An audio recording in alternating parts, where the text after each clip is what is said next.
Hello students, আজকে আমরা সলিউশনের part 2 বিভাগে এসেছি, অর্থাৎ দ্বিতীয় বিভাগে। আমরা আগের দিন সলিউশন চ্যাপ্টার পড়তে গিয়ে মূলত কনসেন্ট্রেশন টার্মগুলো নিয়ে আলোচনা করেছিলাম। আজকে আমরা দেখব তরলের বাষ্পচাপ কাকে বলে, এর পরবর্তীতে আমরা দেখব রাউলস ল ব্যাপারটা কি, এবং তারপরে আমরা আইডিয়াল এবং নন আইডিয়াল সলিউশন সম্পর্কে, আদর্শ দ্রবণ এবং অনাদর্শ দ্রবণ সম্পর্কে জানব। তো প্রথমে দেখা যাক তরলের বাষ্পচাপ কাকে বলে। তো ধরে নিচ্ছি আমরা যে একটা তরল আছে, যে তরলটা এ, তরলটার বাষ্পচাপ বলতে কি হয়, এরকম একটি বদ্ধ পাত্রের মধ্যে তরলটাকে রেখে দিলে তরলের কণাগুলি বাষ্পায়ন পদ্ধতিতে এখানে বাষ্পে পরিণত হবে, অর্থাৎ এখান থেকে এরা উপরে তল থেকে বাষ্প আকারে নির্গত হবে এবং এটা বাষ্পীয় দশায় আসবে, এবং এই তরল কণা তার উপরিতল থেকে বাষ্পে পরিণত হওয়ার সঙ্গে সঙ্গে বাষ্পীয় কণাগুলিও আবার একত্রিত হয়ে ঘনীভূত হয়ে তরল কণায় রূপান্তরিত হয়ে ফিরে আসবে, অর্থাৎ দুটো বিপরীত প্রক্রিয়া এখানে চলতে থাকবে, একটা তরলের বাষ্পায়ন, অপরটা তরলের ঘনীভবন। এবং এই দুটি প্রক্রিয়া যখন সাম্য অবস্থায় পৌঁছাবে তখন দেখা যায় যে তরল তার বাষ্প দ্বারা সম্পৃক্ত অবস্থায় এসছে। এই সম্পৃক্ত দশায় তরল এর যে বাষ্প পাত্রের দেওয়ালে যে চাপ প্রদান করে তাকে আমরা তরলের বাষ্পচাপ বলছি। তো তরলের এটাকে যদি আমরা কণার আকারে দেখি, যে তরলের যে পার্টিকেলগুলো আছে সেই পার্টিকেলগুলোর মধ্যে একটি আকর্ষণ বল কাজ করে। এর ফলে যে তরলের মধ্যকার যে কণাগুলি আছে এরা চতুর্দিকে বিভিন্ন কণা দ্বারা একে অপরের থেকে এত সুসংগভাবে আবৃত থাকে যে এদের বাষ্পীভূত হওয়ার সম্ভাবনা খুবই কম থাকে, অর্থাৎ এদের মধ্যে নিট আকর্ষণ বলটা এখানে 0 হয়, এখানে বাষ্পীভূত হওয়ার সম্ভাবনা কম। কিন্তু সারফেস যে অ্যাটমগুলি আছে, তরলের সারফেসে যে অ্যাটমগুলি আছে, এই সারফেস অ্যাটমগুলি খুব সহজেই তরলের উপরিতল থেকে বাষ্পীভূত হতে পারে, কারণ তরলের বাষ্পীয় অবস্থার এই দিকটি অর্থাৎ উপরের দিকে কিন্তু এর আকর্ষণ বলটা আর নিচের দিকের আকর্ষণ বলটা সীমাবদ্ধ এর আকর্ষণ বলটা সাম্য অবস্থায় থাকতে পারে না। এর ফলে দেখা যাচ্ছে কি তরলের উপরিতল থেকে কণাগুলি খুব সুন্দরভাবে বাষ্প আকারে চলে গেছে। এই বাষ্প আকারে চলে যাওয়ার সঙ্গে সঙ্গে যখন এই বাষ্প দ্বারা এটা সংপৃক্ত অবস্থায় থাকে তখন তরল এই বাষ্পগুলো তার কন্টেনারের ওয়ালে একটা চাপ তৈরি করে। এই চাপকে আমরা ভেপার প্রেসার বলছি।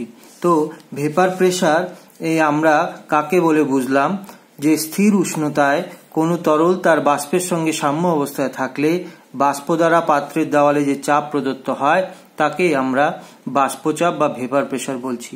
তো তরল এ যদি এটাকে আমরা কনসিডার করি, তরল এ আছে, সুতরাং তরল এর জন্য বাষ্পচাপকে আমরা বিশুদ্ধ তরল আছে জন্য একে আমরা P0A বা P0A দিয়ে আমরা এটাকে লিখতে পারি। যেহেতু এটা বিশুদ্ধ তাই এখানে আমরা মাথায় নট একটা সাইন দেওয়া হলো।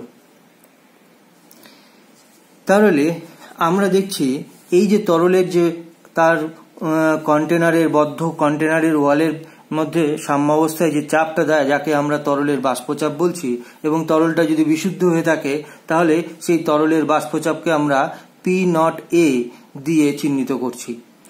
এই বাষ্পচাপটা কিসের উপর নির্ভর করে? 1 নম্বর, তরলের প্রকৃতির উপর নির্ভর করে। প্রকৃতির উপর কিরকমভাবে নির্ভর করে? যদি আমরা 3টি তরল নিয়ে আলোচনায় যাই, একটি তরলকে আমরা বলছি ডাইইথাইল ইথার C2H5(2ISO), একটা ইথার আছে ডাইইথাইল ইথার, আরেকটার মধ্যে অ্যালকোহল আছে অর্থাৎ ইথানল আছে C2H5OH, আরেকটার মধ্যে ধরে নিলাম জল আছে। 3টি তরল, বিশুদ্ধ তরল নিয়ে যদি আমরা আলোচনা করি, একটা ডাইইথাইল ইথার অর্থাৎ এটা ইথার, আর এটা অ্যালকোহল, আর এটা হচ্ছে ওয়াটার বা জল। এটা নিয়ে যদি আমরা আলোচনায় যাই তাহলে আমরা দেখতে পাবো যে তরলের বাষ্পচাপ যদি আমরা বিচার করতে যাই, তরলের প্রকৃতি এখানে একটা ভাইটাল রোল প্লে করে। কারণ আমরা দেখছি যে বিভিন্ন তরলের অণুগুলির মধ্যে আকর্ষণ বল বিভিন্ন রকম হয়ে থাকে। যেমন জলের মধ্যে যদি আমরা আকর্ষণ বলটা দেখি, জলের মধ্যে আমাদের হাইড্রোজেন পরমাণুটা তড়িৎ ঋণাত্মক অক্সিজেন পরমাণুর সঙ্গে সরাসরি একটা এক বন্ধনের মাধ্যমে যুক্ত থাকায় এবং অক্সিজেন হাইড্রোজেন অপেক্ষায় তড়িৎ ঋণাত্মক হওয়ায় এর মধ্যে একটা পোলারিটি তৈরি হয়। একটা এইচ এর মাথায় ডেল পজিটিভ চার্জ এবং অক্সিজেনের মাথায় ডেল নেগেটিভ চার্জ তৈরি হয়। তেমনি আমাদের ডেল পজিটিভ এখানে 2 ডেল নেগেটিভ চার্জ তৈরি, অর্থাৎ জলের অণুটা একটা পোলার অণু মতন আচরণ করে। এই পোলার অণুর সঙ্গে অপর একটি জলের যদি আমরা পোলার অণুর কথা ভাবি, তাহলে তাদের মধ্যেও জলের আরেকটা অক্সিজেনের সঙ্গে এই হাইড্রোজেন কিন্তু একটা হাইড্রোজেন বন্ধনের মাধ্যমে যুক্ত থাকতে পারে, অর্থাৎ এদের আকর্ষণ বলের মূল উৎস কিন্তু হাইড্রোজেন বন্ধন। এইরকম ভাবে একটা জলের অণু তার চতুর্দিকে 4টা জলের অণুর সঙ্গে হাইড্রোজেন বন্ধন সংগঠন করতে পারে। তেমনি ভাবে যদি আমরা একটা ইথানলের কথাও ভাবি, সেক্ষেত্রেও হাইড্রোজেন পরমাণুটি অক্সিজেন পরমাণুর সঙ্গে যুক্ত আছে। এই অক্সিজেন পরমাণু অপর একটি হাইড্রোজেন পরমাণু অপর একটি অক্সিজেন পরমাণু ইথানলের অক্সিজেন পরমাণুর সঙ্গেও কিন্তু হাইড্রোজেন বন্ধন গঠন করতে পারে। তাহলে এদের বন্ধনের এই যে বন্ধনগুলো হাইড্রোজেন বন্ধন তৈরি হচ্ছে, এটাকেও আমরা এইচ বন্ড বলতে পারি, এটাকেও আমরা এইচ বন্ড বলতে পারি। এই যে হাইড্রোজেন বন্ধন তৈরি হচ্ছে, এই আকর্ষণ বলের মাধ্যমে এই অণুগুলি কিন্তু সংযুক্ত থাকে।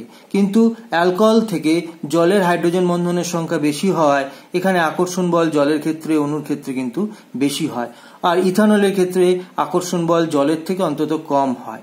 তেমনি ভাবে ডাইইথাইল ইথারের ক্ষেত্রে এদের আকর্ষণ বল যদি আমরা লক্ষ্য করি, এদের আকর্ষণ বলের মূল উৎস কি? তো বলছে এদের মধ্যে কোনো হাইড্রোজেন বন্ধন তৈরি হয় না, কারণ এখানে হাইড্রোজেন পরমাণুটি তড়িৎ ঋণাত্মক অক্সিজেন পরমাণুর সঙ্গে সরাসরি যুক্ত থাকে না। তাই এদের মধ্যে আমাদের আকর্ষণ বলের মূল উৎস কিন্তু ভ্যান ডার ওয়াল আকর্ষণ বল, অর্থাৎ আমরা ডাইইথাইল ইথারের ক্ষেত্রে আমরা কিন্তু আকর্ষণ বলের মূল উৎসকে আমরা হাইড্রোজেন বন্ধন না বলে এদের ভ্যান ডার ওয়াল আকর্ষণ বল বলতে পারি। এবং আমরা জানি যে দুর্বল ভ্যান ডার ওয়াল আকর্ষণ বলের মাধ্যমে এরা যুক্ত থাকে এবং এই আকর্ষণ বলের মান হাইড্রোজেন বন্ধনের অপেক্ষা অনেক কম। তাহলে আমরা বন্ধন শক্তির কথা যদি ভাবি, তাহলে সবচেয়ে বন্ড স্ট্রেংথের কথা যদি বলা হয়, বন্ড স্ট্রেংথ ওয়াটারের ক্ষেত্রে সবচেয়ে বেশি। তারপরের বন্ড স্ট্রেংথের কথা যদি ভাবি, তাহলে C2H5OH এর কথা আসবে, এবং তারপরে আসবে বন্ড স্ট্রেংথ হচ্ছে বা বাইন্ডিং এনার্জি কথা যদি বলি, তাহলে সেটা ডাইইথাইল ইথারের ক্ষেত্রে আসবে। এখন যত বন্ড স্ট্রেংথ বা বন্ধন শক্তি অর্থাৎ অণুগুলির মধ্যে আকর্ষণ বল যত বেশি হবে, তত সেই তরল তার নিজস্ব দশা ত্যাগ করে বাষ্প দশায় যেতে তার তত বেশি অসুবিধা হবে, অর্থাৎ তত কম যাওয়ার প্রবণতা সে লক্ষ্য করবে। তাই সবচেয়ে বেশি বাষ্পীভূত হবে কে? যার মধ্যে আকর্ষণ বল সবচেয়ে কম। অর্থাৎ এখানে যদি আমরা ভেপার প্রেসারের কথা ভাবি, ভেপার প্রেসার কিন্তু এখানে ইথারের ক্ষেত্রে সবচেয়ে বেশি আমরা ভেপার প্রেসার পাবো, তারপরে হচ্ছে অ্যালকোহল পাবো, এবং লাস্টলি আমরা পাবো হচ্ছে ভেপার প্রেসার ওয়াটার। তাহলে তরলটা 3 প্রকারের তরল বা প্রকৃতিটা এখানে 3 রকমের, একটা ইথার, একটা অ্যালকোহল আর একটা ওয়াটার, এর নিয়ে আমরা আলোচনা করলাম। দেখলাম এদের আকর্ষণ বলটাও ভিন্ন, এবং আকর্ষণ বল ভিন্ন হওয়ায় তাদের বন্ধন শক্তি অণুগুলির মধ্যে ভিন্ন হয়, আর বন্ধন শক্তির উপরে ভেপার প্রেসার নির্ভর করে। যত বন্ধন শক্তি সুদৃঢ় হবে, ভেপার প্রেসার অর্থাৎ তরল দশা থেকে বাষ্পীয় দশায় যাওয়ার প্রবণতা তত কমবে। তাহলে তরলের প্রকৃতির উপর আমরা দেখলাম বাষ্পচাপ কিন্তু নির্ভর করে। আরেকটা কি আছে? উষ্ণতা। এখন আমরা জানি যদি টেম্পারেচার বাড়ানো যায়, টেম্পারেচার যদি বর্ধিত করা হয়, তাহলে ভেপোরাইজেশন অফ লিকুইড কিন্তু বেশি হবে, অর্থাৎ বেশি করে লিকুইড তার সারফেস অ্যাটমকে ভেপার স্টেটে পাঠিয়ে দিবে। অর্থাৎ ভেপোরাইজেশন যদি আমাদের বেশি হয়, তাহলে অবশ্যই ভেপার প্রেসার আমাদের কিন্তু বেশি হবে, অর্থাৎ টেম্পারেচার বাড়লে ভেপার প্রেসার বাড়ে। তাহলে আমরা দেখতে পেলাম যে তরলের বাষ্পচাপ কাকে বলে, বাষ্পচাপ কি কি বিষয়ের উপর নির্ভর করে। একটা হচ্ছে তরলের প্রকৃতি, অর্থাৎ কি পদার্থ নিয়ে তরলটা গঠিত হচ্ছে তার উপরে, আর হচ্ছে টেম্পারেচার যদি বাড়ানো যায় তাহলে আবার ভেপার প্রেসার বাড়ে। আবার যদি আমরা উল্টাটা ধরি, টেম্পারেচার যদি কমানো যায় তাহলে ডিগ্রি অফ ভেপোরাইজেশন অর্থাৎ ভেপোরাইজেশন অফ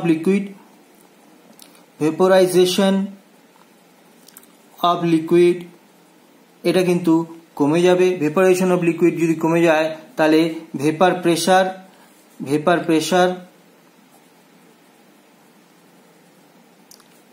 প্রেসার কিন্তু কমে যাবে। আগেরটা যেমন বেড়ে যাচ্ছিল ভেপার প্রেসার, এখানে কিন্তু কমে যাবে ভেপার প্রেসার। অর্থাৎ টেম্পারেচার হ্রাস করলে বা উষ্ণতা হ্রাস করলে তার বাষ্পচাপও কিন্তু কমে যাবে। এখন আমরা লক্ষ্য করব যে বিশুদ্ধ তরলের মধ্যে যদি কোনো নন ভোলাটাইল সলিউটকে যুক্ত করে দেওয়া যায় তাহলে ভেপার প্রেসার কিরকম ভাবে পরিবর্তিত হবে। তো এরকমই একটা সলিউশন আমাদের এখানে রাখা আছে, যেখানে আমরা দেখানোর চেষ্টা করেছি যে একটা বিশুদ্ধ তরলের মধ্যে কিছু দ্রাবক যুক্ত করে তাকে একটা সলিউশনে রূপান্তরিত করা হলো। তো আমরা জানি কি সলিউশনের ভেপার প্রেসার নির্ভর করবে কিসের উপরে? সলিউশনের সারফেস অ্যাটমের সংখ্যার উপরে। অর্থাৎ যেহেতু এখানে দ্রাবটা অনুদ্বায়ী, অর্থাৎ এখানে আমাদের দ্রাব কিন্তু নন ভোলাটাইল দ্রাব, অর্থাৎ এখানে দ্রাব কিন্তু বাষ্পীভূত হচ্ছে না। যা বাষ্পীভূত হবে তরল, যেটা বিশুদ্ধ দ্রাবক, সেটাই বাষ্পীভূত হবে। তো যখন বিশুদ্ধ তরল ছিল, অর্থাৎ এরকম যদি অবস্থাটা হতো, তাহলে সারফেস অ্যাটম সবগুলোই কিন্তু দ্রাবকের সারফেস অ্যাটম থাকতো। কিন্তু এখন যখন সেই দ্রাবকের মধ্যে আমরা বিশুদ্ধ দ্রাবকের মধ্যে দ্রাবর কণা যুক্ত করে দিয়েছি, তাহলে তার ভেপার প্রেসার কিন্তু কমে যাবে। তার কারণ হচ্ছে সারফেস অ্যাটমে দ্রাবকের সংখ্যা কিন্তু কমে যাবে, কারণ মাঝে মাঝে কিছু দ্রাবর কণাও কিন্তু সংযুক্ত হবে। আর যেহেতু দ্রাবর কণা নন ভোলাটাইল, সুতরাং এখানে তার ভেপার প্রেসারের কন্ট্রিবিউশন কিন্তু থাকবে না। অর্থাৎ আমরা এখানে দ্রাবকের কণাই কিন্তু ভেপার প্রেসারের কন্ট্রিবিউশনে থাকবে। দ্রাবর কণা নন ভোলাটাইল হওয়ায় এটা কিন্তু ভেপার প্রেসারের কন্ট্রিবিউশনে থাকবে না। অর্থাৎ এক্ষেত্রে যদি আমরা সলিউশনের ভেপার প্রেসারকে পিএ দ্বারা চিহ্নিত করতে পারি, তাহলে আমরা বলতে পারবো যে PA is less than PA0। অর্থাৎ পিএ যেটা আমরা পাবো সেটা PA0 থেকে কম হবে। কেন কম হবে? কারণ সারফেসে দ্রাবকের কণা কিন্তু কমে গেছে। অর্থাৎ এখানে যদি আমরা এই বেগুনি কালার দিয়ে যেগুলো শো করা হচ্ছে, এগুলোকে যদি আমরা দ্রাবকের কণা ভাবি, তাহলে এখানে একটা দ্রাবকের কণা বাষ্পীভূত হচ্ছে, এখানে দুটো, এখানে তিনটে, এখানে চারটা, এখানে পাঁচটা, এখানে ছটা। কিন্তু দ্রাবর যে কণাগুলি আছে যেগুলো নন ভোলাটাইল, সেগুলোও কিন্তু সারফেসের কিছু এরিয়াকে কিন্তু দখল করে থাকবে, যেগুলো কিন্তু বাষ্পীভূত হচ্ছে না। তার ফলে এখানে বাষ্পচাপের পরিমাণটাও কিন্তু কমে যাবে। অর্থাৎ একটা বিশুদ্ধ তরলকে যখনই তাকে দ্রবণে রূপান্তরিত করা যায় কিছু অনুদ্বায়ী দ্রাবকে দ্রবীভূত করার মাধ্যমে, সঙ্গে সঙ্গে কিন্তু তার বাষ্পচাপের অবনমন হয়, অর্থাৎ বাষ্পচাপ হ্রাস ঘটে। এখন আমরা দেখব দ্রবণের বাষ্পচাপ সম্পর্কে গুরুত্বপূর্ণ একটা সূত্র, যাকে আমরা বলি রাউল্টের সূত্র। এটা ইম্পর্টেন্ট। এই রাউল্টের সূত্র কি বলছে? রাউল্টের সূত্রে বলছে যে স্থির উষ্ণতায় কোনো অনুদ্বায়ী দ্রাবের দ্রবণে বাষ্পচাপ ওই উষ্ণতায় বিশুদ্ধ দ্রাবকের বাষ্পচাপ এবং দ্রবণে দ্রাবকের ভগ্নাংশের মোল ভগ্নাংশের গুণফলের সমান হবে। তো ধরে নিচ্ছি, আমরা ধরি বিশুদ্ধ দ্রাবকের বাষ্পচাপ আমরা ধরে নিলাম PA0, অর্থাৎ এখানে আমরা এ সাফিক্সে আমরা তরলটাকে নির্দেশ করার চেষ্টা করছি। বাষ্পচাপ হচ্ছে PA0 এবং দ্রাবকের মোল ভগ্নাংশ আমরা ধরে নিলাম XA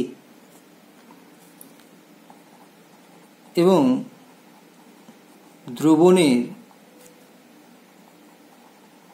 বাষ্পচাপ আমরা ধরে নিচ্ছি PA।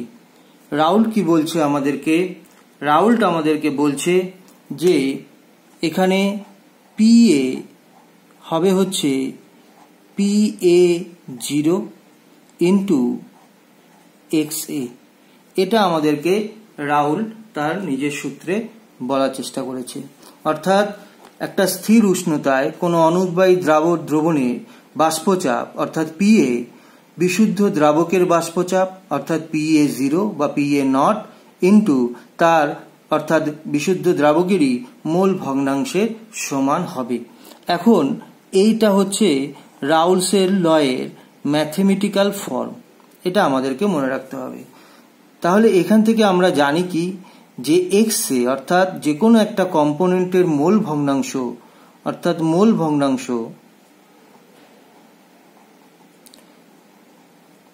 সবসময় লেস দেন 1 হয়, অর্থাৎ মোল ভগ্নাংশের মান সর্বদাই 1-এর চেয়ে কম হয়। সুতরাং আমরা বলতে পারি কি PA is always less than PA0 হবে, অর্থাৎ এখানে দ্রবণের বাষ্পচাপ বিশুদ্ধ দ্রাবকের বাষ্পচাপের চেয়ে কম হবে, অর্থাৎ PA0 অর্থাৎ PA0টা হচ্ছে অর্থাৎ মাথায় যখন 0 থাকবে সেটা বিশুদ্ধ অবস্থাকে ইন্ডিকেট করবে, অর্থাৎ বিশুদ্ধ দ্রাবকের যে বাষ্পচাপ সেটা দ্রবণের বাষ্পচাপের চেয়ে কম হবে। আমরা আগেই দেখলাম থিওরিটিক্যালি যে এটা কেন বেশি হবে, ম্যাথমেটিক্যালি আমাদেরকে রাউলস ল বোঝানোর চেষ্টা করলেন যে আমাদের কিভাবে এটা বাষ্পচাপ কেন কম হবে দ্রবণের ক্ষেত্রে সেটা বোঝানোর এখানে চেষ্টা করলেন। এটাকে যদি আমরা একটা গ্রাফের মাধ্যমে দেখি যে এখানে y অক্ষ আর x অক্ষ বরাবর আছে, যে x অক্ষ বরাবর এখানে বিশুদ্ধ দ্রাবকের মোল সংখ্যা ছিল 0, এই অবস্থায় মোল সংখ্যা হলো 1, অর্থাৎ সর্বোচ্চ মোল সংখ্যা আমরা জানি হচ্ছে 1 হতে পারে। মোল ভগ্নাংশ মোল সংখ্যা নয়, মোল ভগ্নাংশ এখানে 0 ছিল, x এখানে মোল ভগ্নাংশ 1 হলো, এই অক্ষ বরাবর y অক্ষ বরাবর বাষ্পচাপকে ইন্ডিকেট করছে। তাহলে এই যে ফর্মুলাটা হলো এটাকে যদি আমরা যদি ইকুয়েশনটাকে আমরা স্ট্রেট লাইন হবে এবং সেই স্ট্রেট লাইন আমাদের কি হবে, এই রকম একটা সরলরৈখিক স্ট্রেট লাইন হবে, যেখানে যখন মোল ভগ্নাংশ x = 1 হয়ে যাবে, যখন x 1 হয়ে যাবে তখন PA0 সমান হবে, তখন PA0 সমান হবে, অর্থাৎ যখন সম্পূর্ণটাই বিশুদ্ধ অবস্থায় দ্রাবকটা চলে যাবে, x 1 মানে কি তার সম্পূর্ণ দ্রবণটার মধ্যে দ্রাবকই আছে, কোনো দ্রাবক এখানে দ্রবীভূত নেই। সুতরাং এই অবস্থায় বিশুদ্ধ দ্রাবকের বাষ্পচাপকে আমরা এইভাবে PA0 দিয়ে আমরা দেখতে পাবো। এটা রাউলস ল এর তার গ্রাফিক্যাল রিপ্রেজেন্টেশন অফ রাউলস ল। তাহলে আমরা এখান থেকেও একটা ইম্পর্টেন্ট এই গ্রাফটা, মোল ভগ্নাংশকে x অক্ষ এবং বাষ্পচাপকে আমরা y অক্ষ বরাবর যদি আমরা প্লট করি তাহলে এরকম একটা straight line passing through the origin আমরা দেখতে পাবো। সেখানে এই অংশটাকে আমরা বোঝাবে যে এটা হচ্ছে PA0। এবং এখানে রাউলস ল বলছে কি, এখানে রাউলস ল বলছে যে যত মোল ভগ্নাংশ আস্তে আস্তে বাড়তে থাকবে তত বাষ্পচাপও বাড়তে থাকবে, এবং যখন এটা পিওরলি টোটালটাই যখন আমাদের পিওর বিশুদ্ধ দ্রাবক হয়ে যাবে তখন তার বাষ্পচাপও সর্বোচ্চ সীমায় পৌঁছাবে। এটা হচ্ছে আমাদের রাউলস ল। এবার আমরা দেখব হচ্ছে আরেকটা গুরুত্বপূর্ণ টপিক, যেটাকে আমরা বলছি আইডিয়াল সলিউশন বা আদর্শ দ্রবণ। আমরা গ্যাসীয় অবস্থায় যখন পড়েছিলাম ক্লাস 11-এ তখন কিন্তু আমরা আইডিয়াল গ্যাস সম্পর্কে দেখেছিলাম, এবং সেইখানে আইডিয়াল গ্যাসকেও আমরা দেখেছিলাম যে সকল গ্যাস PV = nRT অর্থাৎ আদর্শ গ্যাসের সমীকরণ মেনে চলে তাদেরকে আমরা আদর্শ গ্যাস বলছিলাম, এবং যারা মেনে চলে না তাদেরকে আমরা অনাদর্শ বা বাস্তব গ্যাস বলছিলাম। সেরকমই আদর্শ দ্রবণের ক্ষেত্রেও আমরা বলতে পারি যে সকল দ্রবণ একটা রেঞ্জ অফ টেম্পারেচার এবং কনসেন্ট্রেশনে রাউল্টের সূত্রটাকে মেনে চলে তাদেরকেই আমরা আদর্শ দ্রবণ বলি। আমাদের ম্যাথমেটিক্যাল ক্যালকুলেশনে আমরা বেশিরভাগ দ্রবণকেই আদর্শ ধরি, কিন্তু বাস্তবে এরকম দ্রবণের সংখ্যা কিন্তু খুবই কম। যেরকম গ্যাসের ক্ষেত্রেও দেখছিলাম যে আদর্শ গ্যাসের বলতে বাস্তবে অস্তিত্ব পাওয়া যায় না বললেই চলে, তেমনি এখানেও তাই আদর্শ দ্রবণের সংখ্যা কিন্তু খুবই কম। তো আদর্শ দ্রবণ কি, যারা একটা যে কোনো উষ্ণতা এবং গাঢ়ত্বে রাউল্টের সূত্রটাকে মেনে চলে বা মান্যতা দেয় তাদেরকে আমরা আদর্শ দ্রবণ বলছি। তো আদর্শ দ্রবণ আমরা এরকম ধরে নিচ্ছি যে একটা সলিউশন আছে, যেটাকে আমরা সলিউশন একটা লিকুইড আছে, এটাকে আমরা পিওর এ লিকুইড বলছি, আর একটা লিকুইড আছে, এটাকে আমরা পিওর বি লিকুইড বলছি। এবার এদেরকে আমরা মিশ্রিত করছি। ধরে নিচ্ছি VA volume of pure liquid A, VB volume of pure liquid B কে আমরা মিশ্রিত করলাম। মিশ্রিত করার ফলে আমরা যদি এরকম কোনো একটা মিক্সচার পাই যেখানে A এবং B উভয়ই আছে এবং এদের ফাইনাল ভলিউমকে যদি আমরা VF দিয়ে ইন্ডিকেট করি এবং VF যদি দেখা যায় যে VA প্লাস VB সমান হচ্ছে, অর্থাৎ তাকে আমরা বলবো যে হ্যাঁ, তাহলে এই দুটো দ্রবণ মিশ্রণ, এই দুটো দ্রবণের মিশ্রণ আদর্শ দ্রবণের মতন কাজ করছে। অর্থাৎ এখানে কথার কথা, এখানে যদি আমাদের VA ইকুয়াস টু যদি আমাদের 20 ml হয় এবং VB ইকুয়াস টু কে যদি আমরা ধরে নিই এটা 30 ml আছে, তাহলে যদি আদর্শ দ্রবণ হতে হয় তাহলে আমরা দেখব এই মিক্সচার অর্থাৎ V মিক্সচারে যদি আমরা দেখি যে এটার ভলিউমও 50 ml হয়ে যাচ্ছে, 30 + 20 50 ml এটার ভলিউমও হয়ে যাচ্ছে, তাহলে আমরা বলতে পারবো যে হ্যাঁ, আমাদের সলিউশনটা আদর্শ দ্রবণের ন্যায় কাজ করছে। তাহলে one of the primary condition for the solution to behave like a ideal solution is that the del V mixing should be equals to 0, অর্থাৎ এদের মধ্যে কোনো ভলিউমের পার্থক্যের হবে না, ভলিউমের পরিবর্তন কিছুই হবে না।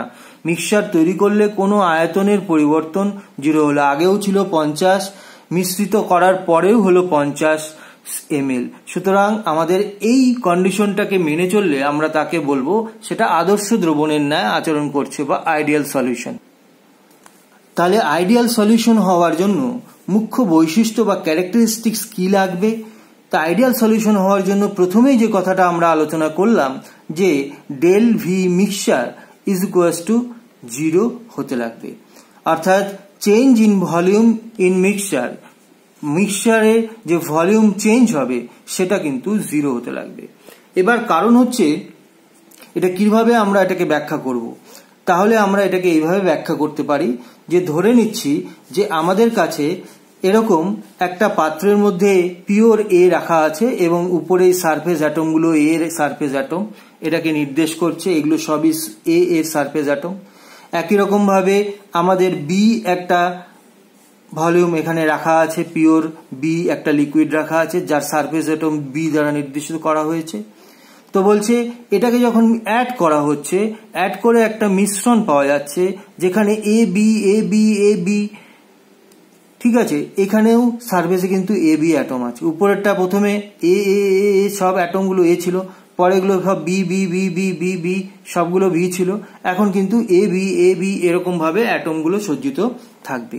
অর্থাৎ এক্ষেত্রে ডেল ভি মিক্সিং কেন হচ্ছে তাদের মধ্যে মূল কারণ হিসাবে বলা হচ্ছে যে ইন্টারাকশন হচ্ছে A মলিকুলটার মধ্যে যে ইন্টারাকশন আর B মলিকুলের মধ্যে যে ইন্টারাকশন হবে তাদের মিলিত করার ফলে যে AB অণুটি তৈরি হবে বা AB যে সলিউশনটা তৈরি হবে বা A তরলের মধ্যে যে ইন্টারাকশন, BB তরলের অণুগুলির মধ্যে যে ইন্টারাকশন, AB মিশ্রণের ফলে AB অণুগুলির মধ্যে ইন্টারাকশনটা সমান হবে, অর্থাৎ ফোর্স অফ অ্যাট্রাকশন বা আকর্ষণ বল A অণুটির মধ্যে BB অণুটির মধ্যে যা হবে AB অণুটির মধ্যেও তাই হবে।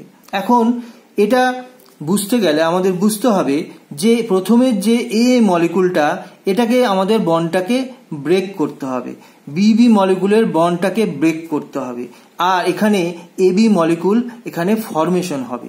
অর্থাৎ এখানে ব্রেকিং করার জন্য আমাদেরকে এখানে যে এদের মধ্যে আকর্ষণ বল যদি সমান থাকে তাহলে AB যে নতুন মলিকুলটা তৈরি হবে এদের মধ্যেও আকর্ষণ বল সমান হবে। যদি সমান না হতো, ধরি যদি AB মলিকুলের মধ্যে আকর্ষণ বল সমান না হতো তাহলে কি হতো, যদি বেড়ে যেত আকর্ষণ বল BB থেকে যদি ABর আকর্ষণ বলটা বেড়ে যেত তাহলে অণুগুলি কাছাকাছি চলে আসতো যেখানে del v mixture less than 0 আসতো। যদি দেখা যেত উল্টো হতো যে AB ফরমেশন হওয়ার ফলে আকর্ষণ বল দুর্বল হয়ে গেছে তাহলে কি হতো, তাহলে আকর্ষণ বল দুর্বল হয়ে গেলে AB অণুগুলো একে অপরের থেকে দূরে চলে যেত, ভলিউম বৃদ্ধি পেত, তাহলে আমরা বলতাম ডেল ভি মিক্সচার এখানে গ্রেটার দেন 0 হচ্ছে। কিন্তু এখানের মূল কথা হচ্ছে কি আইডিয়াল সলিউশনের মূল কথা হচ্ছে এ এর ভিতরে আকর্ষণ বল, বিবির ভিতরে আকর্ষণ বল এবং এ বির ভিতরে যে আকর্ষণ বল এটা সমান। যাই যেহেতু আকর্ষণ বল সমান, সুতরাং অণুগুলি তার নিজস্ব জায়গায় মোটামুটি কাছাকাছি আছে তারা, সুতরাং তাদের মধ্যে আয়তনের কোনো পরিবর্তন হয়নি। তাহলে ডেল ভি মিক্সিং সমান হওয়ার মুখ্য কথাই হচ্ছে the intermolecular force of attraction between the atoms বা between the molecules of the A and B solution is equals to the attraction between the AB molecules. AB molecules এর মধ্যেও attractionটা সেমই হবে। এখন আমাদেরকে আরেকটা পয়েন্ট মনে রাখতে হবে যে আইডিয়াল সলিউশন হতে গেলে change in enthalpy of the mixture অর্থাৎ তাদের মধ্যে তাপের যে পরিবর্তন সেটাও সমান হতে লাগবে।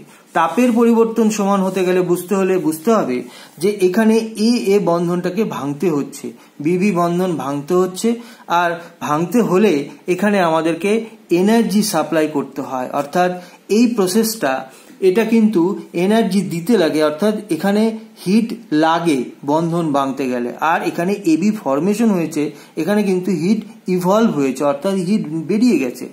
এখন ডেল এইচ মিক্সিং 0 হচ্ছে, এর কারণ কি? তাহলে যে পরিমাণ এনার্জি এখানে দিতে হচ্ছে সমপরিমাণ এনার্জি যদি এখান থেকে উদ্ভব হয়, অর্থাৎ এবি ফরমেশনে যদি সমান পরিমাণে এনার্জি নির্গত হয়, তাহলে আমাদের ডেল এইচ মিক্সচার 0 হয়ে যাবে। তো আমাদের এখানে আমরা বলতে পারি যে energy required for breaking up AA and BB bond is equal to energy released in formation of AB mixture. AB mixture গঠিত হওয়ার সময় যে এনার্জিটা রিলিজড হচ্ছে সেই এনার্জিটা এ ইন্ডিভিজুয়ালি বি এর ব্রেক হওয়ার জন্য যে পরিমাণ এনার্জিটা লাগছে তার সমান হচ্ছে। তাহলে এখানেও মূল কথা হচ্ছে তাদের মধ্যে অণুগুলির মধ্যে আকর্ষণ বল। তাহলে আকর্ষণ বল যত এখানে সমান হয়ে যাচ্ছে, যদি সমান না হতো তাহলে ডেল এইচ মিক্সচার অর্থাৎ মোট তাপীয় পরিবর্তন এই মিশ্রণের ক্ষেত্রে কিন্তু সমান হতো না। যেহেতু এদের বন্ধন ভাঙাতে যে এনার্জিটা লাগছে এবং বন্ধন গড়াতে সে যে এনার্জিটা নির্গত হচ্ছে, সুতরাং আমরা বলতে পারি এখানে ডেল এইচ মিক্সচার কিন্তু এখানে 0 হয়ে যাচ্ছে। তাই এই কন্ডিশনটা আমাদেরকে মনে রাখতে হবে, এটা আইডিয়াল সলিউশনের ক্ষেত্রে প্রযোজ্য। আর কি আছে? It's obey the Raoult's law. Ideal সলিউশনের প্রত্যেকটা কম্পোনেন্ট কিন্তু রাউলস লকে ফলো করে। অর্থাৎ এ সলিউশনের ক্ষেত্রে যদি আমরা মনে করি তাহলে PA equals to PA0 into XA। এটা যদি বি সলিউশনের ক্ষেত্রে আমরা ভাবতাম তাহলে PB0 PB equals to PB0 XB আমরা ভাবতে পারতাম। এবং এটাকে যদি মিশ্রণ করে আমরা চিন্তা করতাম তাহলে আমরা বলতে পারতাম যে P total is equals two PA0 into XA plus PB0 into XB হবে। এই কন্ডিশনটা স্যাটিসফাই করলে তবেই সেটা মিশ্রণের ক্ষেত্রে রাউলস লকে মান্যতা দিবে। এই পার্টটা ইন্ডিভিজুয়ালি যেমন সলিউশন এর জন্য প্রযোজ্য, এই পার্টটা ইন্ডিভিজুয়ালি যেমন সলিউশন বি এর জন্য প্রযোজ্য, তেমনি ভাবে এটা একটা মিশ্রণের ক্ষেত্রে টোটালকে আমরা বলতে পারি। এই যে টোটালটা আমরা কোথা থেকে করব, এটাকে আমরা বলতে পারি এটা কিন্তু আমাদের অবজার্ভ করা হবে। এই পি টোটালটা আমরা অবজার্ভ করব, অর্থাৎ এক্সপেরিমেন্টালি অবজার্ভ করব। আর এটা আমাদের থিওরিটিক্যালি পার্ট, যেটা আমরা রাউলস ল থেকে ক্যালকুলেশন করব। অর্থাৎ এটা কিন্তু আমাদের অবজার্ভ আর এটা হচ্ছে আমাদের থিওরিটিক্যাল। এই পার্টটা কিন্তু থিওরিটিক্যাল, এটা আমরা রাউলসের ল থেকে আমরা ক্যালকুলেশন করব। যদি দেখা যায় যে অবজার্ভ ভ্যালু বা এক্সপেরিমেন্টাল ভ্যালু থিওরিটিক্যাল ভ্যালুর সঙ্গে ম্যাচ করে গেছে, অর্থাৎ সমান হয়ে গেছে, তাহলে আমরা বলবো এটা রাউলস লকে ওবে করছে। তো আইডিয়াল সলিউশনের ক্ষেত্রে এরা কিন্তু একে অপরের সমান হয়ে যায়, অর্থাৎ অবজার্ভ ভ্যালু এবং থিওরিটিক্যাল ভ্যালু বা ক্যালকুলেটেড ভ্যালু, আমরা অবজার্ভ বা এক্সপেরিমেন্টাল ভ্যালু আর ক্যালকুলেটেড ভ্যালু কিন্তু সেম হয়ে যায়, তাই এটাকে আমরা রাউলস ল বলছি। তো রাউলস লয়ের আমরা যদি এখন গ্রাফিক্যাল রিপ্রেজেন্টেশন দেখি যে আইডিয়াল সলিউশনের ক্ষেত্রে আমরা যদি গ্রাফিক্যাল রিপ্রেজেন্টেশন দেখি তাহলে আমরা দুটো কম্পোনেন্ট নিয়ে ভাবছি।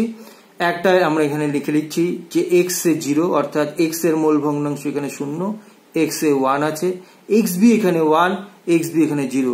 তাহলে দুটো রেখা পাওয়া যাবে, এখানে একটা এই ইকুয়েশনের জন্য একটা রেখা পাওয়া যাবে, এই ইকুয়েশনের জন্য একটা রেখা আমরা এইভাবে পাবো। এই অংশটা যেখানে এক্স এ 1 অর্থাৎ টোটাল মোল ফ্র্যাকশন এর 1 হয়ে গেছে, সেখানে পি এ 0 আমাদের পাওয়া যাবে, অর্থাৎ এটা বিশুদ্ধ দ্রাবক এর মোল এর প্রেসার বা ভেপার প্রেসার আমরা পাবো। আর এখানে যেখানে এক্স বি ইকুয়ালস টু 1 হচ্ছে তার এগেনস্টে আমরা তার বিশুদ্ধ অবস্থায় তার বাষ্পচাপকে আমরা দেখতে পাচ্ছি। এটাকে যদি আমরা স্ট্রেট লাইন দিয়ে যুক্ত করে দেই, এই যে অংশটা পাবো সেটা কিন্তু আমাদের মিক্সচারের টোটাল PA0 ইন্টু এক্স এ, PB0 ইন্টু এক্স বি আমরা দেখতে পাবো। এটা কিন্তু মিশ্রণের ক্ষেত্রে অ্যাপ্লিকেবল। তাহলে এই কার্ভটা যদি এরকম ভাবে হয় বা এই গ্রাফটা যদি এইভাবে হয় যে এটা মূল ভগ্নাংশ, এটা ভেপার প্রেসার কার্ভ, যদি দেখা যায় যে তাদের মধ্যে এরকম কার্ভ আসে, তখন সেটাকে আমরা বলছি এটা হচ্ছে আমাদের আইডিয়াল সলিউশন। তো এখন আইডিয়াল সলিউশনের গ্রাফ তোমরা দেখো এবং এটাকে সুন্দরভাবে মনে রাখতে হবে যে আইডিয়াল সলিউশনের ক্ষেত্রে এরকম দুটো স্ট্রেট লাইন পাওয়া যাবে। সেখানে পি এ পিবি সমান হতে পারে বা নাও হতে পারে, সেটা আলাদা। এটা ডিপেন্ড করবে নেচার অফ দ্য লিকুইড, কি লিকুইড নিয়ে তোমরা কাজ করছো তার উপর নির্ভর করবে যে এখানে ভেপার প্রেসার কোনটার বেশি হবে কম হবে। এটা যে সর্বদাই বেশি হবে, এটা যে সর্বদাই কম হবে এরকম কোনো ব্যাপার না। এটাও বেশি হতে পারে বা এটা সমানও হতে পারে। এটা নির্ভর করবে নেচার অফ দ্য লিকুইড, লিকুইডের কি নেচার আছে তার ভেপার প্রেসার সেইভাবেই নির্দেশ করবে। তো আমরা এখানে দেখে নিচ্ছি যে PA0 থেকে PB0টা বেশি, অর্থাৎ এখানে ভেপার প্রেসারটা বেশি পাওয়া গেছে, তার সেরকমই একটা আমাদের গ্রাফ আমরা দেখতে পেলাম। এখন আমরা দেখব যে আইডিয়াল সলিউশন এর ক্ষেত্রে আমাদের এক্সাম্পল কি হবে। আমরা চলে এসেছি example of ideal solution. Ideal সলিউশনের পরিমাণ খুবই সংখ্যায় আমাদের কম, যেরকম আইডিয়াল গ্যাসেও আমাদের কম দেখতে পাই, তেমনি আইডিয়াল সলিউশনও আমরা কম দেখতে পাই। যেমন বেনজিন, টলুইন, এরা আইডিয়াল সলিউশন হিসেবে কাজ করে। এন হেক্সেন, এন পেন্টেন, এরাও আইডিয়াল সলিউশন হিসেবে কাজ করে। ইথাইল ব্রোমাইড, ইথাইল আয়োডাইড, এরাও আইডিয়াল সলিউশন হিসেবে কাজ করে। অর্থাৎ এরা কারা আইডিয়াল সলিউশন হিসেবে কাজ করবে? যেমন বেনজিন এবং টলুইন, এদের মধ্যে দেখা যাচ্ছে কি তারা নিয়ার অ্যাবাউট সেম সাইজ, এদের সেম সাইজ হতে হবে আর নিয়ার অ্যাবাউট সেম পোলারিটি, এবং পোলারিটিও প্রায় কাছাকাছি হতে লাগবে, অর্থাৎ তাদের সাইজও প্রায় কাছাকাছি হবে।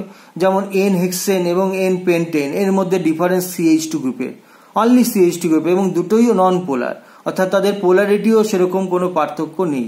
যেমন ইথাইল ব্রোমাইড, ইথাইল আয়োডাইড, সামান্য পার্থক্য, একটা ব্রোমাইড আয়ন আর একটার মধ্যে আয়োডাইড, অর্থাৎ ব্রোমিন আছে আর একটার মধ্যে আয়োডিন আছে, একটা সামান্য একটু তাদের পোলারিটির মধ্যে পার্থক্য হবে। বেনজিন, টলুইন, এদের মধ্যেও যদি আমরা দেখি এদের মধ্যেও CH2 গ্রুপ এবং দুটোই হচ্ছে নন পোলার মলিকুল। সুতরাং এই ধরনের সলিউশন তখনই তৈরি হবে যখন তাদের আণবিক সাইজগুলো প্রায় কাছাকাছি হবে এবং তাদের মধ্যে পোলারিটিরও সেরকম কোনো ডিফারেন্স থাকবে না। তবে এক্সাম্পলগুলো আমাদেরকে মনে রাখতে হবে যে বেনজিন, টলুইন খুবই ইম্পর্টেন্ট একটা আইডিয়াল সলিউশন, খুবই popular. N hexane, N pentane, ethyl bromide, ethyl iodide, এটাও যেমন পপুলার কিছু আইডিয়াল সলিউশন, এটা আমাদেরকে মনে রাখতে হবে। এখন আমরা দেখব যে আইডিয়াল সলিউশন তো আমরা দেখে ফেললাম, এখন আমরা দেখব যে নন আইডিয়াল বা অনাদর্শ দ্রবণ কাকে বলছে। তো স্বাভাবিকভাবেই আমরা আদর্শ দ্রবণে দেখছিলাম যারা রাউল্টের সূত্র মেনে চলে তাদেরকে আদর্শ দ্রবণ বলছি। এখানে যে সকল দ্রবণ রাউল্টের সূত্র মেনে চলে না তাদেরকে আমরা নন আইডিয়াল সলিউশন বলি। তাহলে নন আইডিয়াল সলিউশনের ক্ষেত্রে আমরা কি প্রাইমারি কন্ডিশন দেখব? রাউল্টের সূত্র মানলে কি হতো? পি টোটাল PAX এক্স এ, PA0 এক্স এ, PB0 XB এদের সমান হতো। যেহেতু এটা মেনে চলছে না তাহলে আমরা বলতে পারি not equals two PA0 x A, PB0 XB সমান হবে। একই রকম ইন্ডিভিজুয়ালি ক্ষেত্রে যদি আমরা রাউল্টের সূত্র আমরা প্রয়োগ করি সেখানেও আমরা দেখতে পারবো PA not equals two PA0 x A, PB not equals two PB0 XB, অর্থাৎ সেটা রাউল্টের সূত্র মেনে চলবেই না। অর্থাৎ এগুলোর থিওরিটিক্যাল ভ্যালু এবং ক্যালকুলেটেড মানে এক্সপেরিমেন্টাল ভ্যালু এবং ক্যালকুলেটেড ভ্যালু এর মধ্যে কিন্তু পার্থক্য থাকবেই থাকবে। অর্থাৎ এটা যদি মান মেনে চলতো তাহলে আমরা বলতাম এটা আইডিয়াল সলিউশন, কিন্তু এদের কিন্তু মানবে না, তাই এদেরকে নট ইকুয়ালস টু দিয়ে বলা হলো। আর কি এখানে দ্বিতীয় পয়েন্ট আমরা পড়েছিলাম যে del v mixing equals to 0 হবে আইডিয়াল সলিউশনের ক্ষেত্রে। এক্ষেত্রে কিন্তু del v mixing not equals to 0 হবে, either it is greater than 0 হবে অর লেস দেন 0 হবে। এটা আমরা পরে আলোচনা ক্ষেত্রে আমরা দেখব। আর কি হবে, del h mixing not equals to 0 হবে। তাহলে এদের 0 হচ্ছে না কেন? 0 হচ্ছে না ওই একই কারণে যে এ অণু এবং বিবি অণুর মধ্যে যে আকর্ষণ বলটা হবে, ফোর্স অফ ইন্টারাকশন বা অ্যাট্রাকশন দুটোই বলা যেতে পারে, যে এ এবং বি অণুর মধ্যে যে এ অণু এবং বিবি অণুর মধ্যে যে অ্যাট্রাকশন, সেটা এবি অণু অর্থাৎ মিশ্রণের যে এবি অণু সেটার অ্যাট্রাকশনের সমান হবে না, নট ইকুয়ালস টু এবি অণু হবে। অর্থাৎ এদের অ্যাট্রাকশনের সঙ্গে ম্যাচ করবে না। এই পয়েন্ট অফ ভিউ থেকে এটা যেহেতু ম্যাচ করছে না, তাহলে আমরা ধরে নিচ্ছি অণুটার হয় আকর্ষণ মিশ্রণের ফলে বেড়ে যাচ্ছে, আকর্ষণ বেড়ে গেলে আয়তন কমে যাবে, অর্থাৎ এখানে ডেল ভি মিক্সিং 0 হবে না। আর কি, যদি আকর্ষণ হ্রাস পায়, যদি মিশ্রণের ফলে আকর্ষণ হ্রাস পায় তাহলে ডেল ভি মিক্সিং বড় হয়ে যাবে, তাহলে এখানে এটার ক্ষেত্রেও del v mixing equals to 0 আমরা হবে না।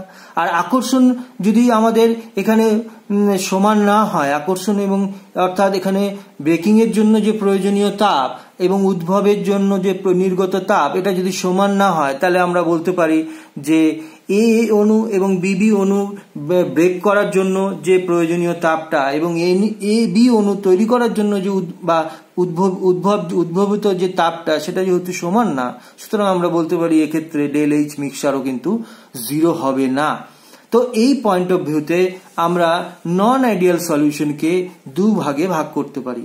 একটা সলিউশনকে আমরা বলছি যেটা পজিটিভ ডেভিয়েশন শো করে রাউলসের ল থেকে, আর একটা হচ্ছে নেগেটিভ ডেভিয়েশন শো করে রাউলসের ল থেকে। এখন আমরা দেখব নন আইডিয়াল সলিউশনের ক্ষেত্রে নেগেটিভ ডেভিয়েশন কারা শো করে এবং কেন শো করে, এবং শো করলে কি কন্ডিশনে শো করে সেটা আমরা দেখব। তো এটা হচ্ছে প্রাইমারি কন্ডিশন যে নন আইডিয়াল সলিউশনের ক্ষেত্রে নেগেটিভ ডেভিয়েশন শো করতে গেলে পি মিক্সচার টোটাল অর্থাৎ P total is less than PA0XA plus PB0XB হতে লাগবে, অথবা আমরা বলতে পারি ইন্ডিভিজুয়ালি যদি ভাবি PA less than PA0XA, PB less than PB0XB হবে। অর্থাৎ এখানে এই যে PA টোটাল যেটা আমরা দেখছি এক্সপেরিমেন্টালি যেটা আমরা দেখছি সেই ভ্যালুটা থেকে আমাদের যে ক্যালকুলেটেড যে ভ্যালুটা সেটা দেখা যাবে বেশি পাওয়া যাচ্ছে। অর্থাৎ এখানে নেগেটিভ ডেভিয়েশন আমরা হতে গেলে আমাদের ক্যালকুলেটেড ভ্যালুটা এক্সপেরিমেন্টালি ভ্যালুর থেকে বেশি হবে।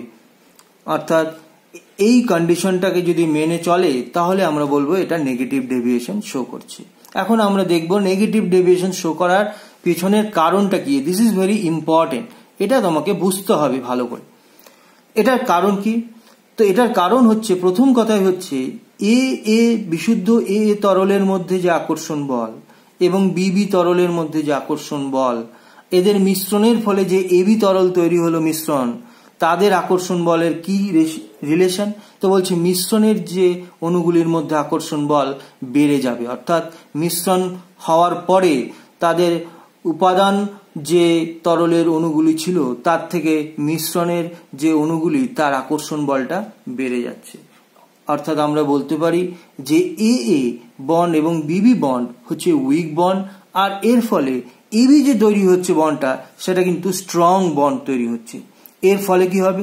ফোর্স অফ অ্যাট্রাকশন মিশ্রণে তৈরি হওয়ার ফলে কি তৈরি হচ্ছে? এর ফলে আকর্ষণ বলটা কি হবে?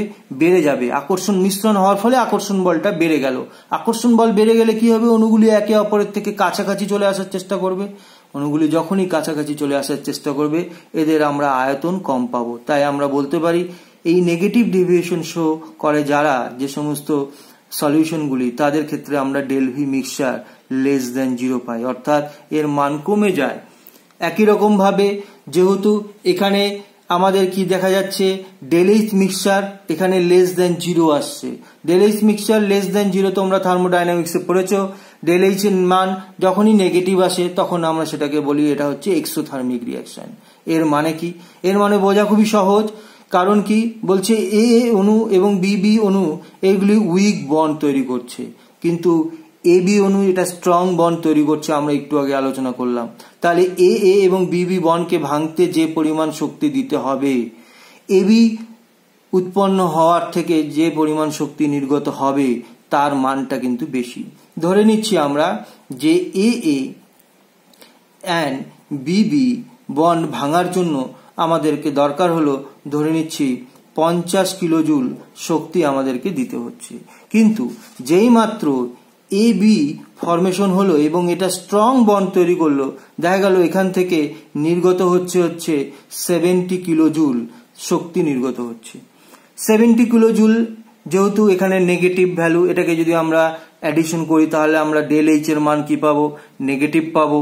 তাহলে ডেল এইচ নেগেটিভ হলে আমরা বলতে পারবো যে আমাদের এখানে তাপ নির্গত হয়েছে। অর্থাৎ তাপ নির্গমন কখন হবে, যখন এবি ফরমেশন হবে। কোনো বন্ধন যখন তৈরি হয় তখন সিস্টেম থেকে তাপ বেরিয়ে যায়।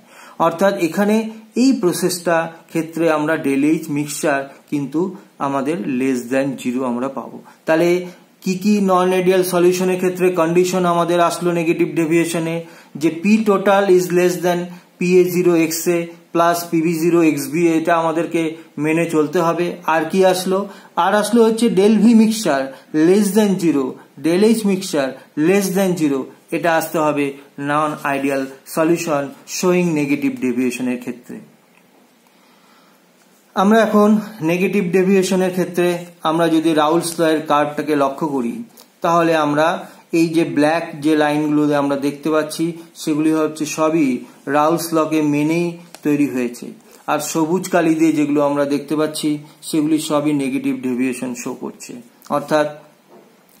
অর্থাৎ আমাদের এক্ষেত্রে যেহেতু অ্যাট্রাকশন বেড়ে যাচ্ছে, তাহলে আমরা কি দেখব, অ্যাট্রাকশন অণুগুলির মধ্যে যদি বেড়ে যায় দ্রবণ মিশ্রণ তৈরি হওয়ার ফলে, তাহলে সেগুলি কিন্তু সহজে বাষ্পীভূত হতে চাবে না। তাহলে বাষ্পায়নের হার যদি কমে যায়, ডিগ্রি অফ ভেপোরেশন যদি কমে যায়, তাহলে কম বাষ্প তৈরি হবে।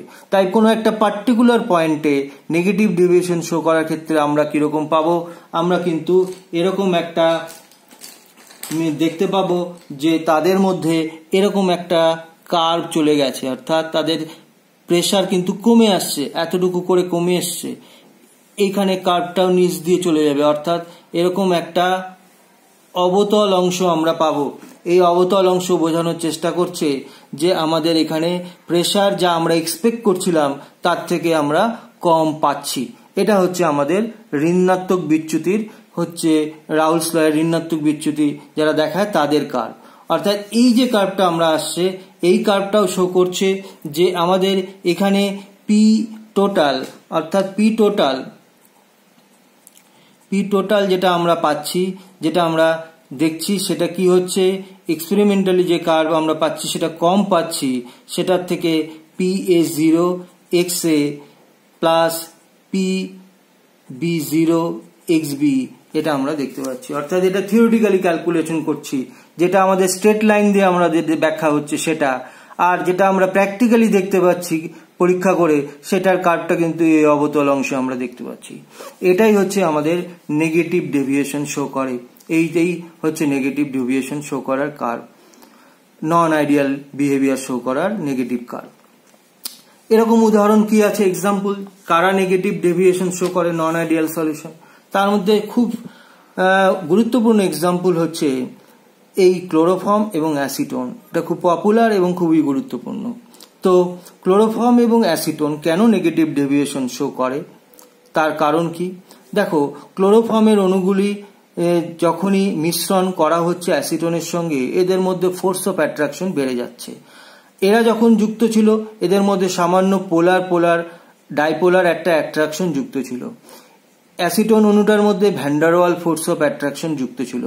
অর্থাৎ কিন্তু যেই মাত্র সেটা ক্লোরোফর্মে এবং অ্যাসিটোনের মধ্যে আমরা যুক্ত করে দিলাম, এটা হচ্ছে ক্লোরোফর্ম, আর এখানে যেইমাত্র আমরা অ্যাসিটোনের মধ্যে আমরা এটাকে আনলাম তখন কি দেখা গেল যে 3টা ক্লোরিনের -I এফেক্টের জন্য এই হাইড্রোজেনটার মধ্যে স্লাইটলি পজিটিভ চার্জ ডেভেলপড হচ্ছে, আর আমাদের এখানে নেগেটিভ চার্জ অক্সিজেনের পোলারিটি কার্বন ইলেকট্রোনেগেটিভিটি কার্বনের থেকে বেশি হয়, অক্সিজেনের মধ্যে নেগেটিভ চার্জ তৈরি হচ্ছে এবং এদের মধ্যে তখন একটা বন্ধন তৈরি হলো যেটাকে আমরা বলছি হাইড্রোজেন বন্ড। এটাকে আমরা বলছি হাইড্রোজেন বন্ড। তাহলে এই হাইড্রোজেন বন্ড তৈরি হওয়ার দরুন আমরা বলতে পারি যখনই মিশ্রণ তৈরি হলো এদের আকর্ষণ পূর্বের তুলনায় অনেক গুণ বেড়ে গেল এবং এর ফলে তারা ভেপোরাইজড হতে চাইবে না, এবং ভেপোরাইজেশন যদি না হয় বা কম হয় তাহলে কিন্তু তাদের ভেপারও কম উৎপন্ন হবে এবং ভেপার কম উৎপন্ন হলে তাদের ভেপার প্রেসারও কমে যাবে, তাই আমরা তাদের মধ্যে নেগেটিভ ডেভিয়েশন দেখতে পাই। এছাড়া ক্লোরোফর্মের সঙ্গে বেঞ্জিন, যত ইনঅর্গানিক অ্যাসিড আছে এবং ওয়াটারের যে মিশ্রণগুলি পাওয়া যায় এরা প্রত্যেকেই কিন্তু নেগেটিভ ডেভিয়েশন শো করে, অর্থাৎ HNO3, sulphuric acid, HCl in water, acid in water, concentrated acid in water, এরা প্রত্যেকেই কিন্তু নেগেটিভ ডেভিয়েশন শো করে। এরকমই পিরিডিন, অ্যাসিটিক অ্যাসিড, এরাও কিন্তু নেগেটিভ ডেভিয়েশন শো করে নন আইডিয়াল সলিউশনের ক্ষেত্রে। এবার আমরা দেখব কি, এবার আমরা দেখব যে non ideal solution showing positive deviation. Positive deviation show করতে গেলে আমাদের কি হবে? আমরা দেখতে পাচ্ছি কি রাউলস লকে তো অবশ্যই মানবে না। রাউলস লকে না মেনে তাদের মধ্যে কি কন্ডিশন হবে যে P total is greater than PA0XA plus PB0XB, just opposite of negative deviation.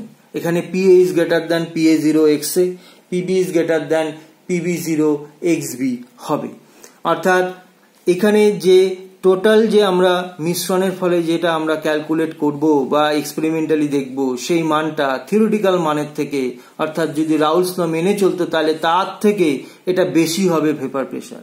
কেন হবে, এটা কি কারণে হবে সেটা নিয়ে আমরা এখন দেখব। কেন পজিটিভ ডেভিয়েশন শো করবে, কখন শো করবে? কারণ হিসাবে আমরা দেখতে পারি কি যে এ মলিকুলগুলোর মধ্যে যে আকর্ষণ, বি মলিকুলগুলোর মধ্যে যে আকর্ষণ সেটা যখন স্ট্রং হবে, অর্থাৎ তাদের মধ্যে যদি বন্ডিংটা স্ট্রং হয়, আফটার ফরমেশন বা আফটার মিক্সচার ফরমেশন এবি মলিকুলের মধ্যে যে বন্ডটা হবে সেটা যদি উইক বন্ড হয় তাহলেই এই ধরনের পজিটিভ ডেভিয়েশন দেখতে পাওয়া যাবে। এখন দেখো, যদি আমাদের মিশ্রণে উৎপন্ন হওয়ার ফলে যদি বন্ধনটা দুর্বল হয়ে পড়ে তাহলে কি হবে? রেট অফ ভেপোরাইজেশন বেড়ে যাবে, ফোর্স অফ অ্যাট্রাকশন উইক হয়ে গেল। Force of attraction after formation of mixture, force of attraction becomes weak and therefore the degree of vaporization or the rate of vaporization বাড়বে। Rate of vaporization বাড়লে vapor pressure কি হবে? vapor প্রেসারও বাড়া শুরু করবে।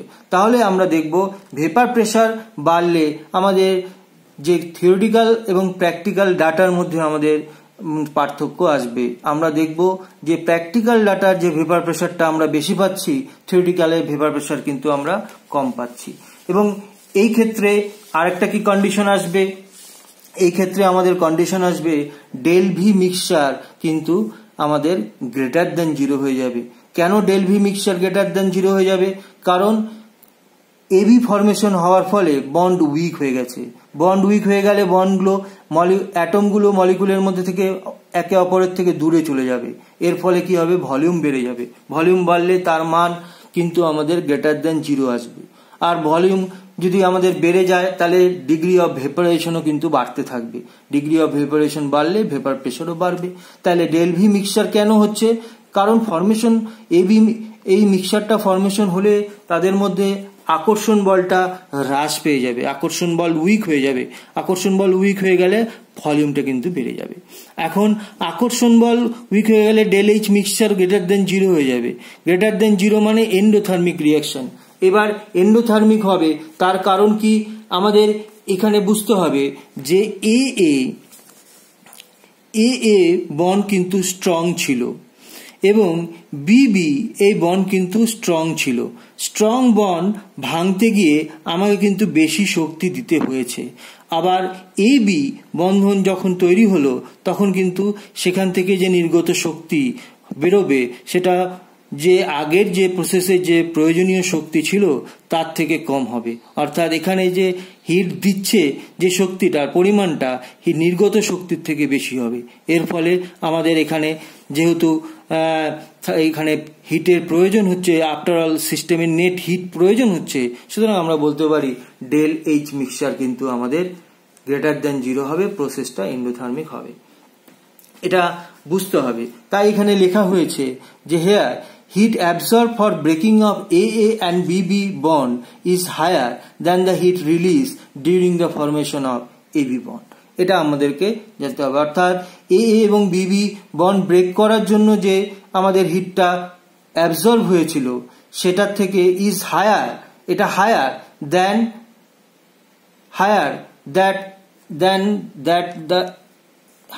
That heat released during the formation of higher than এখানে লিখে দাও than that of heat released during the formation of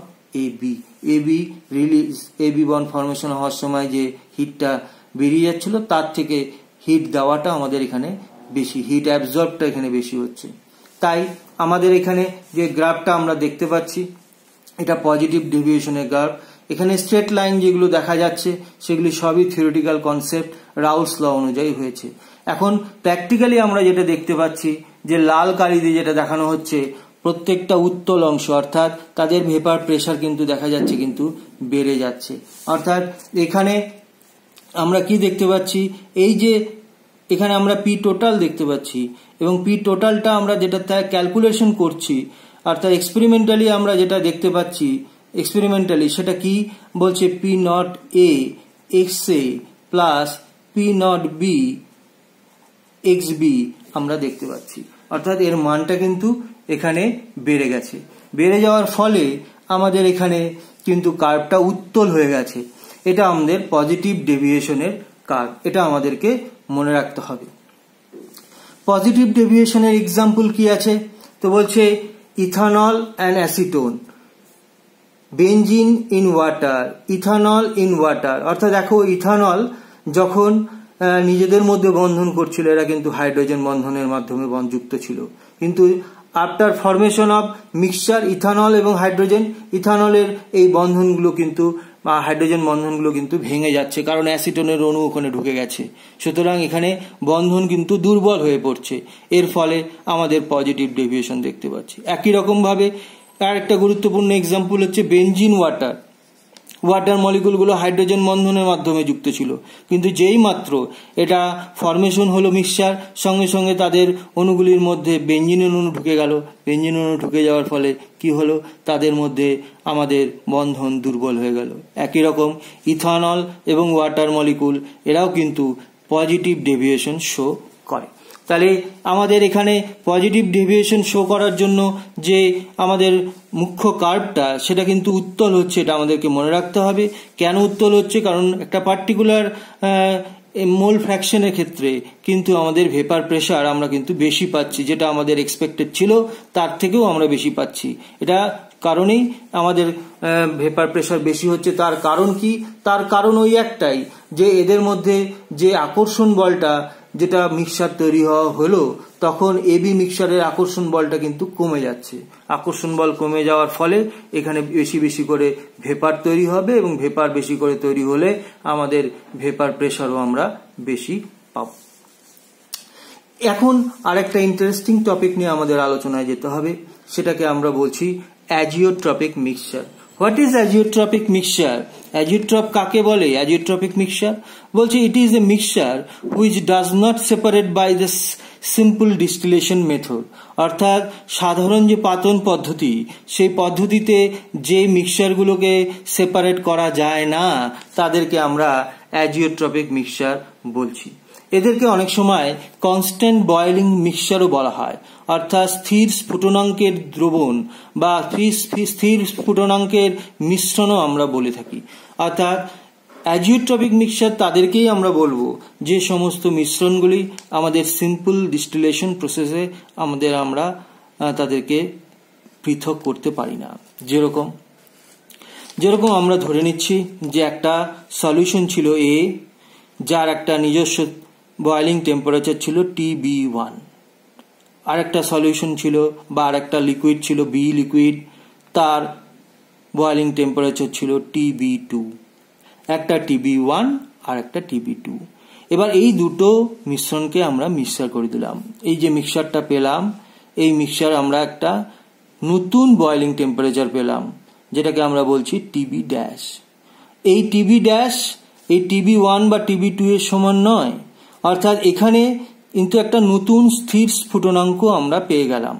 এখন ব্যাপারটা কি বুঝতে হবে, যে এখানে যদি আমরা TB1 TB2 কথা ভাবি, যদি আমরা মনে করি TB1 is greater than TB2, তাহলে আমরা এই দুটো মিশ্রণকে যদি আমরা এক জায়গায় নিয়ে যদি আমরা পাতন করতে পারতাম এবং এরা যদি অ্যাজিওট্রপিক মিক্সচার না হতো, তাহলে যার টেম্পারেচার কম অর্থাৎ বি লিকুইডটার টেম্পারেচার কম, তারা কিন্তু আগেই ঊর্ধ্বপাতিত হয়ে যেত এবং পাতিত হয়ে গেলে তাদেরকে কনডেন্স করে আমরা কিন্তু তাকে কালেক্ট করতে পারতাম, এবিকে সেপারেট করে নিয়ে আসতে পারতাম।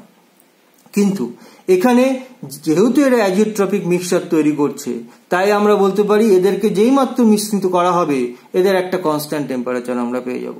অর্থাৎ এখন যদি আমরা তাকে ডিস্টিলেশন করে পৃথক করতে চাই, তাহলে তারা কিন্তু পৃথক হবে না।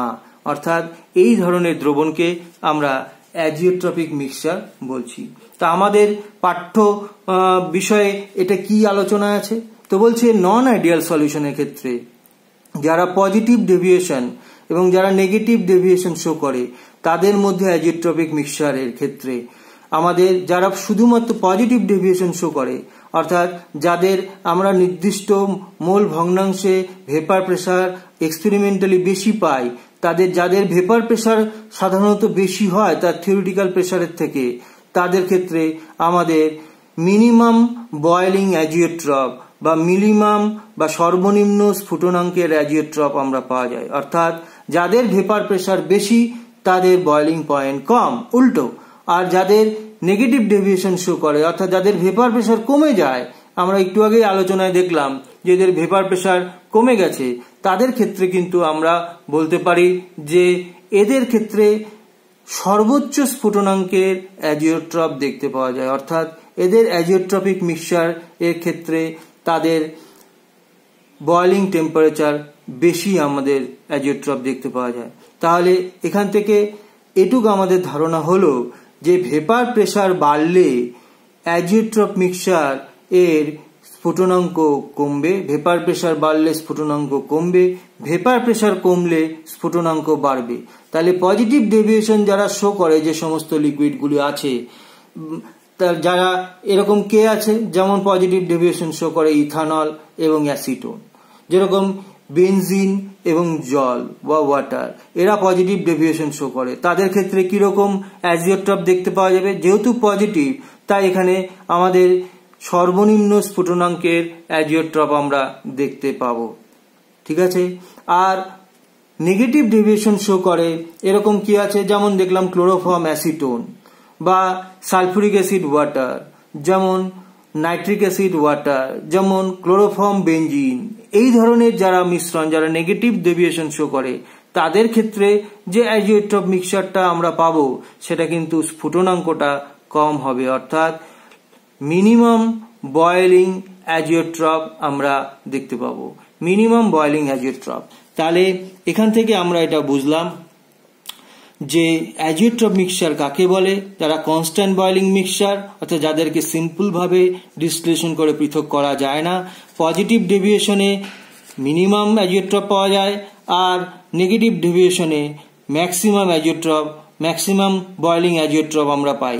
পজিটিভ ডেভিয়েশনে মিনিমাম বয়েলিং অ্যাজিওট্রপ আর নেগেটিভ ডেভিয়েশনে ম্যাক্সিমাম বয়েলিং অ্যাজিওট্রপ আমরা পাই। এটা আমাদেরকে বুঝতে হবে।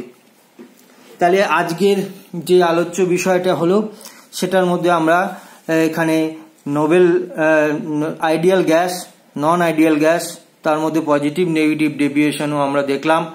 পজিটিভ নেগেটিভ ডেভিয়েশন দেখার সঙ্গে সঙ্গে আমরা তাদের এক্সাম্পল দেখলাম, কেন পজিটিভ নেগেটিভ ডেভিয়েশন হয় এটা অত্যন্ত গুরুত্বপূর্ণ, সেটার কারণ খোঁজার চেষ্টা করলাম। কারণ পজিটিভ নেগেটিভ ডেভিয়েশন কেন নন আইডিয়াল বিহেভিয়ারে শো করছে সেটা যদি আমরা বুঝতে না পারি তাহলে আমরা এক্সাম্পল মনে রাখতে পারবো না। আর এখান থেকে আরেকটা জিনিসও আমরা দেখলাম যে অ্যাজিওট্রপ কয় রকমের হয়। অ্যাজিওট্রপ আমরা এই পাঠ্যপুস্তকের এই অংশের ভিত্তিতে আমরা অ্যাজিওট্রপকে দুভাগে ভাগ করলাম।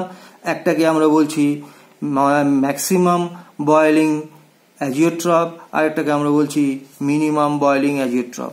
তো আজকে এতটুকুই অবধি থাকবে। আর তোমরা বাড়িতে ভালো করে, এটা পুরোটাই থিওরিটিক্যাল একটা কনসেপ্ট, থিওরিটিক্যাল কনসেপ্টটা ভালো করে বুঝতে হবে। বুঝলেই পরবর্তীকালে বিভিন্ন ধরনের এখান থেকে যা কোশ্চেন আসুক না কেন সেটা নিয়ে আমরা আলোচনা করতে পারবো। আজকে এতটুকুই থাকবে। Thank you.